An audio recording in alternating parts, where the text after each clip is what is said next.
എല്ലാവർക്കും നിസാനാസ് കിച്ചണിലേക്ക് സ്വാഗതം. ഇന്നൊരു സ്പെഷ്യൽ ബിരിയാണിയുടെ റെസിപ്പിയാണ് കാണിക്കുന്നത്. കാലിക്കറ്റ് പാരഗണിൽ നിന്നും കിട്ടുന്ന അതേ ടേസ്റ്റിലുള്ള ഒരു ചിക്കൻ ബിരിയാണിയുടെ റെസിപ്പിയാണിത്. വളരെ ടേസ്റ്റിയും അതുപോലെ തന്നെ ചെയ്തെടുക്കാൻ അത്രയും സിമ്പിളാണ്. അപ്പോൾ നമുക്കിത് എങ്ങനെയാണ് തയ്യാറാക്കുന്നതെന്ന് നോക്കാം. വീഡിയോ സ്കിപ്പ് ചെയ്യാതെ ഫുള്ളായിട്ട് കാണുക. അപ്പം നമ്മുടെ ഈ ബിരിയാണി തയ്യാറാക്കാനായിട്ട് ഞാനിവിടെ എടുത്തിരിക്കുന്നത് വയനാടൻ കൈമ റൈസാണ്. നിറബറയുടേതാണിത്. ഇത് 1 കപ്പാണ് ഞാനിപ്പോൾ ഇവിടെ കാണിക്കാൻ പോകുന്നത്. ഇതുപോലൊരു കപ്പിന് 1 കപ്പ് അരിയാണ് എടുക്കുന്നത്. ഇത് നമുക്കൊരു അരമണിക്കൂറോളം കുതിർത്താനായിട്ട് വെക്കണം. നല്ലതുപോലെ കഴുകിയെടുത്തതിന് ശേഷം കുതിർത്താനായിട്ട് വെക്കാം. കുതിർത്തിയതിന് ശേഷം അരി കഴുകാൻ നിൽക്കരുത്, ഉടഞ്ഞു പോകും. ഇനി ഈ സമയത്ത് നമുക്ക് ഇതിലേക്കുള്ള ഗ്രേവി ഒന്ന് റെഡിയാക്കാം. അതിനായിട്ട് ഒരു സവോളയാണ് ഞാനിവിടെ എടുത്തിരിക്കുന്നത്. വലിയ ഒരു സവോളയാണ് എടുത്തിരിക്കുന്നത്. 1 കപ്പ് അരിക്ക് 1 സവോള, അതാണ് കണക്ക്. ഇനി ഇതിലേക്ക് തക്കാളി ചേർത്ത് കൊടുക്കുന്നുണ്ട്. ഇത് വലിയൊരു തക്കാളി ആയതുകൊണ്ട് അതിൻ്റെ പകുതിയാണ് ചേർക്കുന്നത്. തന്നെയുമല്ല, നല്ല പുളിയുള്ള തക്കാളിയാണ്. പുളിയുള്ള തക്കാളിയാണെങ്കിൽ കുറച്ച് ചേർത്താൽ മതി.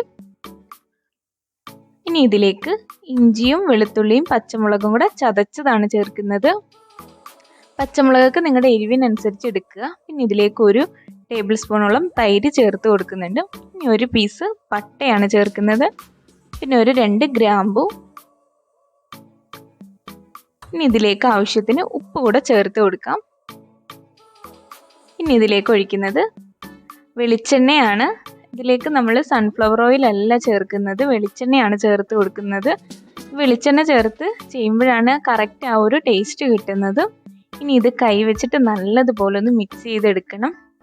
സവോളയെല്ലാം നല്ലതുപോലെ ഒന്ന് തിരുമ്മി ഉടച്ചെടുക്കണം. നമ്മളിത് വാട്ടാനൊന്നും വെക്കുന്നില്ല, കുക്കറിലേക്ക് വെച്ച് വിസിൽ കേൾപ്പിക്കുകയാണ് ചെയ്യുന്നത്. അതുകൊണ്ട് തന്നെ നല്ലതുപോലെ തിരുമ്മി ഉടച്ചെടുക്കുക. ഇതുപോലൊന്ന് ആക്കിയെടുക്കുക. എത്രത്തോളം നമ്മൾ തിരുമ്മി എടുക്കുന്നോ അത്രത്തോളം ബിരിയാണിക്ക് ടേസ്റ്റ് കിട്ടും. ഇനി ഇതിലേക്ക് ചിക്കൻ വെച്ച് കൊടുക്കാം. ഞാനിവിടെ 4 പീസ് ചിക്കനാണ് എടുക്കുന്നത്. പിന്നെ നമ്മൾ ഈ പാരഗൺ ബിരിയാണിയൊക്കെ കഴിക്കുമ്പോൾ ഒരുപാട് മസാലയൊന്നും ഉണ്ടാവാറില്ല. ലൈറ്റായിട്ടൊരു മസാലയിലാണ് അവരുടെ ബിരിയാണി. നല്ല ടേസ്റ്റുമാണ്. എന്നാലും ഇനി ഇത് നമുക്കൊന്ന് വിസിൽ കേൾപ്പിച്ചെടുക്കാം. ഇതിലേക്ക് ആവശ്യമായിട്ടുള്ള വെള്ളം കൂടെ ഞാനിപ്പോൾ ഇവിടെ ചേർത്ത് കൊടുക്കുന്നുണ്ട്.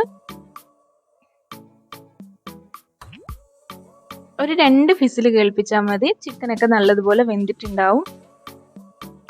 ഇനി നമുക്കൊന്ന് തുറന്ന് നോക്കാം.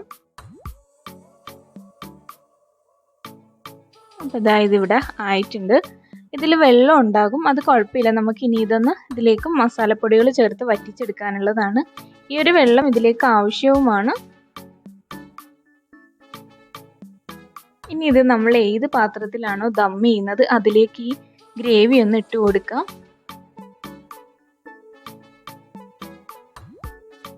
ഇനി ഇതിലേക്ക് ആവശ്യമായിട്ടുള്ള പൊടികൾ കൂടെ ചേർത്ത് കൊടുക്കാം. 3/4 ടീസ്പൂണോളം മല്ലിപ്പൊടിയാണ് ചേർക്കുന്നത്. 1/4 ടീസ്പൂണോളം മുളക് പൊടി. പിന്നെ 1/4 ടീസ്പൂണോളം മഞ്ഞൾപ്പൊടി. പിന്നെ 1/4 ടീസ്പൂണോളം കുരുമുളക് പൊടിയും ചേർത്ത് കൊടുക്കുന്നുണ്ട്. പിന്നെ ഇതിലേക്ക് കുറച്ച് മല്ലിച്ചീരയും പുതിനയും. മല്ലിച്ചീരയും പുതിന നിർബന്ധമായിട്ടും ചേർത്ത് കൊടുക്കുക. പിന്നെ പൊടികളെല്ലാം ലൈറ്റായിട്ട് ചേർക്കണം, ഓവറായിട്ട് ചേർക്കരുതും. ഇതിന് ഒരുപാട് എരിവും ഒത്തിരി സ്പൈസി ഒന്നും ആയിട്ടില്ല ഈ ബിരിയാണി എന്ന് പറയുന്നത്. ഒരു ലൈറ്റായിട്ടുള്ള മസാലയാണ് ഇതിന് വേണ്ടത്. ഇത് നല്ലതുപോലെ മിക്സ് ചെയ്തെടുത്തതിന് ശേഷം ഈ വെള്ളം ഒന്ന് നമുക്ക് വറ്റിച്ചെടുക്കാം. അപ്പോൾ അതായത് ഇവിടെ ആവശ്യത്തിന് വറ്റി വന്നിട്ടുണ്ട്. ഈ ഒരു വെള്ളം ഇനി ഇരുന്നോട്ടെ. ഈ ഒരു ഗ്രേവി വേണം നമുക്ക് ദം ചെയ്യാനുള്ളതാണ്. ഇനിയാണ് ഇതിലേക്ക് മസാല പൗഡർ, അതായത് ബിരിയാണി മസാല പൗഡർ ചേർത്ത് കൊടുക്കുന്നത്. ലാസ്റ്റാണ് ഇതിലേക്ക് ചേർക്കേണ്ടത്. ഇത് ചേർത്തതിന് ശേഷം ഒന്ന് മിക്സ് ചെയ്തെടുത്തിട്ട് പെട്ടെന്ന് തന്നെ നമുക്കിതൊന്ന് ക്ലോസ് ചെയ്ത് വെക്കാം. ഒരുപാട് നേരം പിന്നെ തുറന്ന് വെക്കരുതും. അങ്ങനെ തുറന്ന് വെച്ച് കഴിഞ്ഞാൽ ആ ഒരു ബിരിയാണി മസാല പൗഡറിൻ്റെ സ്മെല്ല് നഷ്ടപ്പെട്ടു പോകും. അതുകൊണ്ടാണ്. ഇതിപ്പോൾ ഞാൻ വീട്ടിൽ തന്നെ പൊടിച്ചെടുത്തിട്ടുള്ള ബിരിയാണി മസാല പൗഡറാണ്. ഇനി ഇത് ഞാൻ ഇവിടെ അടച്ചു വെക്കുന്നുണ്ട്. ഇനി നമുക്ക് ചോറ് വേവിക്കാം. അതിനായിട്ടൊരു പാത്രം വെച്ച് കൊടുത്തിട്ടുണ്ട്. ഇതിലേക്ക് ഒരല്പം നെയ്യ് ഒഴിച്ചു കൊടുക്കുന്നുണ്ട്. 1 ടേബിൾ സ്പൂണോളം നെയ്യാണ് ഒഴിച്ചു കൊടുക്കുന്നത്. ഇതിലേക്ക് ആവശ്യത്തിന് വെളിച്ചെണ്ണ കൂടെ. വെളിച്ചെണ്ണയും ഞാനൊരു 1 ടേബിൾ സ്പൂണോളാണ് ചേർത്ത് കൊടുക്കുന്നത്.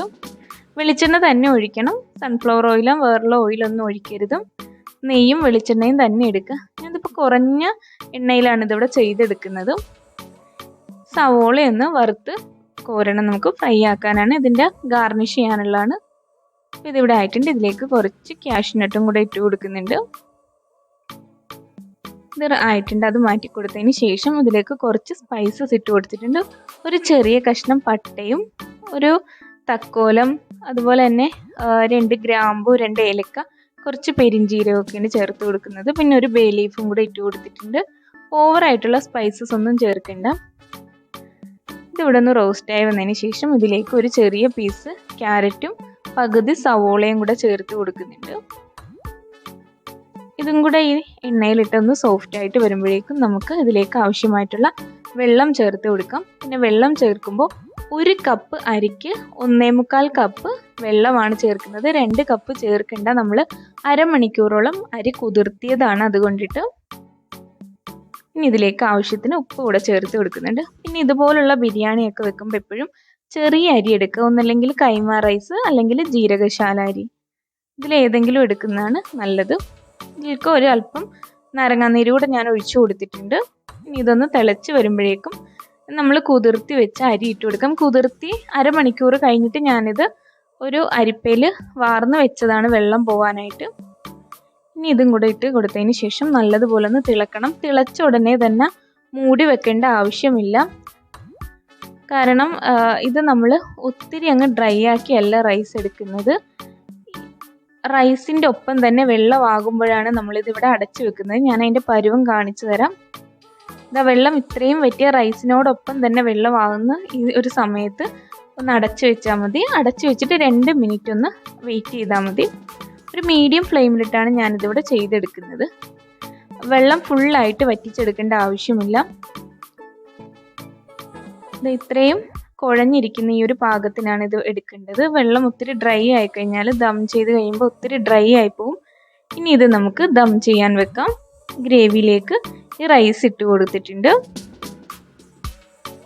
ഇതൊന്ന് സെറ്റ് ചെയ്തെടുക്കാം. ഇനി ഇതിലേക്ക് കുറച്ച് മഞ്ഞൾപ്പൊടി പാലിൽ കലക്കി വെച്ചതാണ്, ഒരു കളറിന് വേണ്ടിയിട്ട്. അത് ഇതിലേക്ക് ഒഴിച്ചു കൊടുക്കുന്നുണ്ട്. പിന്നെ ഒരല്പം മല്ലിച്ചീരയും പുതിനയും ഇട്ട് കൊടുത്തിട്ടുണ്ട്. ഇത് ഒരുപാട് നിങ്ങൾക്ക് വേണമെങ്കിൽ അങ്ങനെ ഇട്ട് കൊടുക്കാം. ഞങ്ങൾക്ക് ഒത്തിരി അതിൻ്റെ ഫ്ലേവർ ഇഷ്ടമല്ലാത്തതുകൊണ്ട് ഇടുന്നില്ല. പിന്നെ കുറച്ച് ബിരിയാണി മസാല കൂടെ ചേർത്ത് കൊടുത്തിട്ടുണ്ട്. നമ്മൾ വറുത്ത് കോരി വെച്ച അണ്ടിപ്പരിപ്പും സവോളയും. ഇനി ഇതൊരു അലുമിനിയം ഫോയിൽ വെച്ച് കവർ ചെയ്തതിന് ശേഷം മൂടി വെച്ചിട്ട് ഒരു അരമണിക്കൂറോളം ദം ചെയ്യാൻ ഞാൻ വെക്കുന്നുണ്ട്. അരമണിക്കൂറോളം തന്നെ വെക്കണം, എങ്കിലേ ആ ടേസ്റ്റ് കിട്ടുള്ളൂ. ലോ ഫ്ലെയിമിലാണ് വെക്കുന്നത്. അരമണിക്കൂർ ദം ചെയ്തതിന് ശേഷം വീണ്ടും ഒരു 15 മിനിറ്റ് വെയിറ്റ് ചെയ്തതിന് ശേഷമാണ് ഞാനിപ്പോൾ ഇതാ ഇവിടെ ദമ്മ് പൊട്ടിക്കുന്നത്.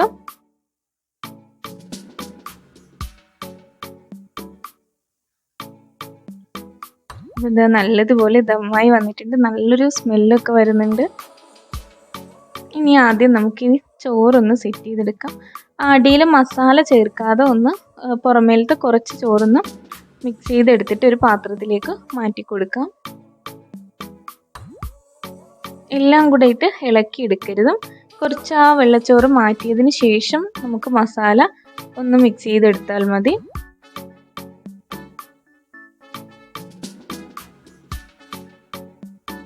ഇത് ഒരു പ്രാവശ്യമെങ്കിലും നിങ്ങളൊന്ന് ട്രൈ ചെയ്ത് നോക്കേണ്ട ഒരു ബിരിയാണിയാണ്. നിങ്ങൾ ഒരു പ്രാവശ്യം ഇത് തയ്യാറാക്കിയിട്ടുണ്ടെങ്കിൽ പിന്നെ എപ്പോഴും നിങ്ങൾ ഈ ഒരു രീതിയിൽ ബിരിയാണി ചെയ്തെടുക്കുള്ളൂ. കാരണം അത്രയും ടേസ്റ്റ് ഉണ്ട്. ഞാൻ വെറുതെ പറയുന്നതല്ല, കറക്റ്റ് നമ്മൾ ആ പാരഗണിൽ നിന്നും കഴിക്കുന്ന അതേ ആ ഒരു ചിക്കൻ ബിരിയാണിയുടെ ടേസ്റ്റ് തന്നെ നിങ്ങൾക്കിത് കിട്ടുന്നുണ്ട്. പിന്നെ ഇതിൽ ഉപയോഗിച്ചിരിക്കുന്ന ബിരിയാണി മസാലയുടെ റെസിപ്പി വേണമെങ്കിൽ നിങ്ങളൊന്ന് കമൻറ്റ് ചെയ്യുക. ഞാൻ അടുത്ത ദിവസം ഷെയർ ചെയ്യാം. നിങ്ങൾക്ക് വേണമെങ്കിൽ മാത്രം കാണിച്ചാൽ മതിയല്ലോ. അപ്പോൾ വേണമെങ്കിൽ ഒന്ന് കമൻറ്റ് ചെയ്യുക. അപ്പോൾ ഇതാ ഞാൻ റൈസും മസാലയും കൂടെ ഒന്ന് സെറ്റ് ചെയ്തെടുത്തിട്ടുണ്ട്. ഇനി ഇത് നമുക്ക് സെർവ് ചെയ്യാം. അപ്പോൾ നല്ല ടേസ്റ്റി ആയിട്ടുള്ള ബിരിയാണി ഇതാ ഇവിടെ റെഡി ആയിട്ടുണ്ട്. എല്ലാവരും ഒന്ന് ട്രൈ ചെയ്ത് നോക്കുക. ട്രൈ ചെയ്ത് നോക്കിയിട്ട് എൻ്റെ ഫീഡ്ബാക്ക് കൂടെ അറിയിക്കുക. അപ്പോൾ നിങ്ങൾക്ക് ഈ റെസിപ്പി ഇഷ്ടമായെന്ന് കരുതുന്നു. ഇഷ്ടമായിട്ടുണ്ടെങ്കിൽ ഒന്ന് ലൈക്ക് ചെയ്യുക, കമൻറ്റ് ചെയ്യുക. അതുപോലെ തന്നെ എൻ്റെ ഈ ചാനൽ നിങ്ങൾക്ക് ഇഷ്ടമാവുന്നുണ്ടെങ്കിൽ, ഉപകാരമാവുന്നുണ്ടെന്ന് തോന്നുന്നുണ്ടെങ്കിൽ ഒന്ന് സബ്സ്ക്രൈബ് ചെയ്യുക. അപ്പോൾ നമുക്ക് വീണ്ടും കാണാം. Okay, bye, thank U.